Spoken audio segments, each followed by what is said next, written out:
2012 সাল থেকে শুরু হওয়া বাংলাদেশ প্রিমিয়ার লিগ বিপিএল এর ওই মধ্যে শেষ করেছে 9টি আসর। 2024 সালের 19শে জানুয়ারি থেকে শুরু হবে বিপিএল এর 10ম আসর। এবারের বিপিএলে অংশগ্রহণ করবে মোট 60টি দল।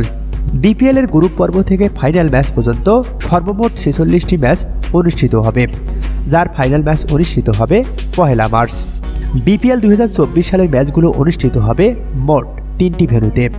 আসন্ন বিপিএলকে সামনে রেখে দলগুলো ইতিমধ্যেই খেলোয়াড় কোঠা পূরণ করেছে। তাছাড়াও অনেক প্লেয়ারকে সরাসরি চুক্তিতে দলে ফেরাচ্ছে ফ্র্যাঞ্চাইজিগুলো। তার ওই ধারাবাহিকতায় রংপুর রাইডার্সের এবারের আইকন প্লেয়ার সাকিব আল হাসান। এছাড়াও দলটিতে আছেন নুরুল হাসান সোহান, শেখ মেহেদী হাসান, রনি তালুকদার, শামীম হোসেন পাটোয়ারির মতো দেশসেরা ক্রিকেটার।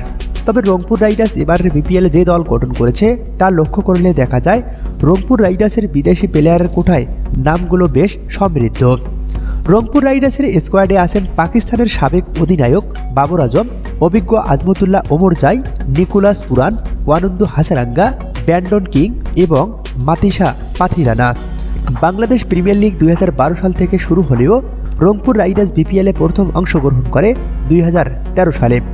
রংপুর রাইডার্স এখন পর্যন্ত বিপিএলের মোট 60টি আসরে অংশগ্রহণ করেছে। এর মধ্যে মাশরাফি বিন মুর্তজার নেতৃত্বে একবার 2017 সালে চ্যাম্পিয়ন হয়েছে। তবে রংপুর রাইডার্স এবার যে দল গঠন করেছে তাতে খুব সহজে অনুমান করা যায় রংপুর রাইডার্স 60টি দলের মধ্যে অন্যতম শক্তিশালী দল। সেই সাথে এবারের আসরে চ্যাম্পিয়ন হওয়ার বিশেষভাবে দাবি রাখে।